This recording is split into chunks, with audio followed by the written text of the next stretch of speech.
শুক্রবারের বিশেষ আমল সমূহ জানতে চাই। শুক্রবারের প্রথম আমল হলো ভোরে ঘুম থেকে আগে আগে উঠা। দ্বিতীয় আমল হলো ফজরের নামাজ জামাতের সাথে পুরুষরা আদায় করা। কারণ নবী করিম সাল্লাল্লাহু আলাইহি সাল্লামের একটি হাদিস আছে, তিনি বলেছেন আফদালুস সালাওয়াত সালাতুল ফজর মাআল জামাআতি ইয়াউমাল জুমআহ। সবচেয়ে উত্তম নামাজ হলো, যত নামাজ আছে এর মধ্যে সবচেয়ে উত্তম নামাজ হলো জুমার দিনে ফজরের নামাজ পুরুষরা জামাতের সাথে আদায় করা। এটা হলো যত নামাজ আছে এর মধ্যে সবচেয়ে শ্রেষ্ঠ মর্যাদার নামাজ। এর জন্য জুমার দিনের দ্বিতীয় আমল হলো ফজরের নামাজ জুমার দিন আপনার মহল্লার মসজিদে জামাতের সাথে পুরুষরা আদায় করা, মা বোনরা বাসায় আগে আগে আদায় করা।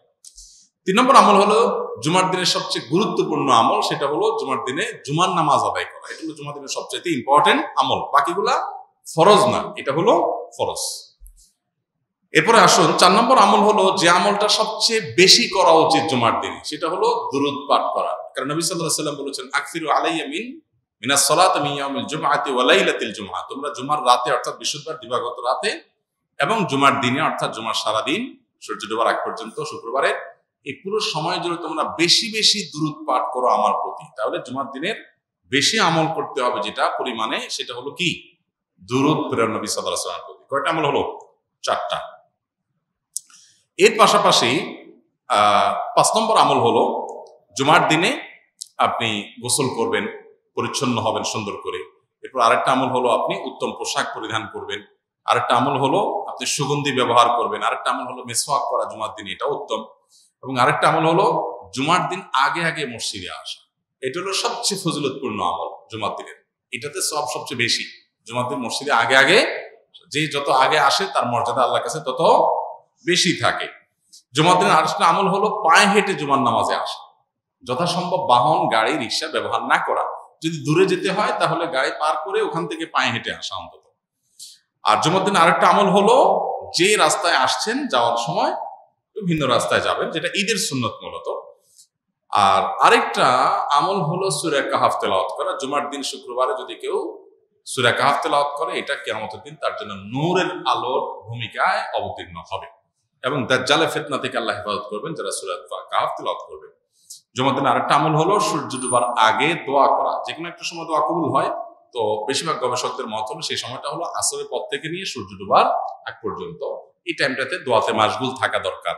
যার যার জায়গায় আমরা আল্লাহর কাছে দোয়া মাশগুল হবো, দোয়া কবুল একটা গুরুত্বপূর্ণ সময়। আর অনেক আমল আছে, আল্লাহ আমাদের আমলের তৌফিক দান করুন। ইমাম শাফি রাহমাতুল্লাহর মতে নামাজে ইমামের পেছনে ফাতিহা পড়তে হবে, কিন্তু হানাফি আলেমগণ সূরা আরাফের একটি আয়াতের দলিলে বলেন ফাতিহা পড়া যাবে না।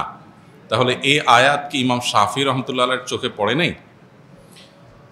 যে ভাই প্রশ্ন করেছেন তাকে বিনয়ের সাথে বলতে চাই যে বিষয়গুলোকে এইভাবে বিশ্লেষণ করবার সুযোগ নাই। একটা আয়াত, একজন ইমাম, স্বনামধন্য একজন ইমাম, লক্ষ লক্ষ কোটি কোটি মানুষ যাকে অনুসরণ করছেন, ইলমের মহাসমুদ্র, তার কাছে আয়াত চোখে পড়ে নাই এমনটি কোনো মুসলমানই মনে করার কোনো কারণ নাই। তাহলে বিষয়টা কি যে আয়াত দিয়ে একটি মাযহাবের ওলামারা দলিল দিচ্ছেন, আরেক মাযহাবের ওলামা ইকরাম সেটাকে দলিল গ্রহণ করছেন না, কারণ কি? এর উত্তর হলো যে বিষয়টা ব্যাখ্যা সংক্রান্ত বিষয়।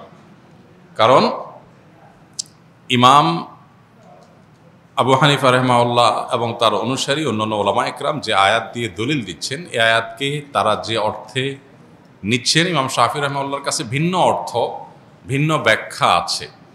একই কথার একাধিক ব্যাখ্যা, একাধিক অর্থ থাকে এবং সেটার প্রেক্ষিতে মতভিন্নতা তৈরি হয়। এটা বোঝার জন্য সবচাইতে উত্তম হলো নবী করিম সাল্লাল্লাহু আলাইহি সাল্লাম যখন সাহাবীদেরকে একটি অভিযানে পাঠিয়েছেন এবং বলেছিলেন তোমরা যেই অভিযানে তোমাদের পাঠানো হচ্ছে, যে গোত্রের কাছে পাঠানো হচ্ছে, সেখানে গিয়ে তোমরা আসরের নামাজ পড়বে। নবী সাল্লাল্লাহু আলাইহি সাল্লামের এই নির্দেশ সবাই শুনেছেন এবং সবাই সেটাকে মানার জন্য প্রস্তুত ছিলেন। প্রতিমধ্যে যখন আসরের নামাজের ওয়াক্ত যায় অবস্থা হয়ে যাচ্ছে, তখন কিছু সাহাবী নামাজ পড়ে ফেললেন। কারণ ফরজ নামাজ ওয়াক্ত চলে যাচ্ছে, তাহলে হারাম হবে, এই জন্য তারা পড়ে ফেলেছেন। আর কিছু সাহাবী তারা পড়েন নাই, তারা যথাস্থানে গিয়ে তারপরে আদায় করেছেন। এখন প্রশ্ন হলো এই সাহাবীদের কারোর কাছে কি নবীর নির্দেশ যায় নাই? ব্যাপারটা এরকম না, উভয়ের কাছে নবীর নির্দেশ গেছে, কিন্তু তারা দুই দল দুইটা আমল করেছেন। কেন? কারণ হলো একই নির্দেশকে বোঝার ক্ষেত্রে দুইটা দল ভিন্ন ভিন্ন বুঝ তাদের আছে। লাহু ফাহমুন অতিয়াহু রাজুলুন মুসলিম, যে কোনো মুসলিম তাকে আল্লাহ তাআলা যে বিবেক, তাকে আল্লাহ যে বুদ্ধি সেন্স দিয়েছেন, সেটা দিয়ে তিনি বুঝেছেন। এখন যে সমস্ত সাহাবীরা আসর পড়েছেন তাদের যুক্তি ছিল যে নবী সাল্লাল্লাহু আলাইহি ওয়াসাল্লাম আমাদেরকে তাড়াতাড়ি যেতে বলেছেন যাতে আসর সেখানে গিয়ে পড়া যায়। এর মানে এইটা না যে ওয়াক্ত শেষ হয়ে গেলেও আমরা নামাজ পড়ব না। তো এই জন্য নবীজির নির্দেশের মানে হলো তাড়াতাড়ি যাওয়া, যেন আসর সেখানে যে পড়া যায়। ওয়াক্ত চলে গেলে আমাদেরকে নামাজটা আগে পড়তেই হবে, সেজন্য তারা নামাজ পড়ে ফেলেছেন। আর যারা নামাজ ওই জায়গায় গিয়ে পড়েছেন ওয়াক্ত শেষ হওয়ার পরে, তাদের বক্তব্য ছিল নবী সাল্লাল্লাহু আলাইহি ওয়াসাল্লাম আমাদেরকে বলেছেন সেখানে গিয়ে আসর পড়তে, অতএব আমি সেখানে গিয়ে আসর পড়ব। তার কাছে আল্লাহর পক্ষ থেকে ওহী আসে, অতএব ওয়াক্ত আছে কি গেছে সেটা আমার দেখার দরকার, নবীর নির্দেশ মানাটাই আমার কর্তব্য, আমি সেটা করেছি। দুইটাই আপন জায়গায় সঠিক। নবী সাল্লাল্লাহু আলাইহি ওয়াসাল্লাম এই সংবাদ শোনার পর দুই মতের উপর আমল করা কাউকেই তিনি ভৎসনা করেননি, তার মানে উভয়টাকে তিনি অ্যাকসেপ্ট করেছেন। তো কোরআন এবং হাদিসের ক্ষেত্রে মুজতাহিদ ইমামগণ যখন কোনো ইস্তিহাদ গবেষণা করে কোনো আয়াত থেকে, কোনো হাদিস থেকে কোনো মাসআলা উদ্ঘাটন করেন বিভিন্ন মূলনীতির আলোকে, তো সেটা একই আয়াত থেকে একাধিক ব্যাখ্যা, একাধিক অর্থ, একাধিক বিশ্লেষণ, একাধিক মর্ম, এটার ভিত্তিতে একাধিক মত সৃষ্টি হতে পারে। এক্ষেত্রে আমরা জিনিসগুলোকে এত সহজে কনক্লুশনে নিয়ে আসা, এত সহজে যোগ বিয়োগ করে ফেলাটা, এটা হলো আমাদের জ্ঞানের স্বল্পতার কারণে, কিংবা আমরা পুরো বিষয়টাকে ভালো করে না বোঝার কারণে। অতএব এই সমস্ত বিষয়কে কেন্দ্র করে সম্মানিত ইমামদের সম্পর্কে আমাদের কোনো অশ্রদ্ধা যেন না হয়, সেটা কোনো ইমামের প্রতিই না। এমনকি কারোর মতের উপরে আমরা আমল নাও করি, তারপরেও আমরা তার মতকে শ্রদ্ধা করতে হবে, কারণ তিনি তার এই মত প্রকাশ করতে গিয়ে যে ইস্তেহাদ করেছেন, এটার কারণে আল্লাহর কাছ থেকে তিনি সওয়াব পাবেন, বিনিময় পাবেন। তো আমি সমালোচনা করে গুনাহগার হওয়ার সুযোগ কোথা থেকে থাকে? আস-সুন্নাহ ফাউন্ডেশন, উম্মার স্বার্থে সুন্নাহর সাথে।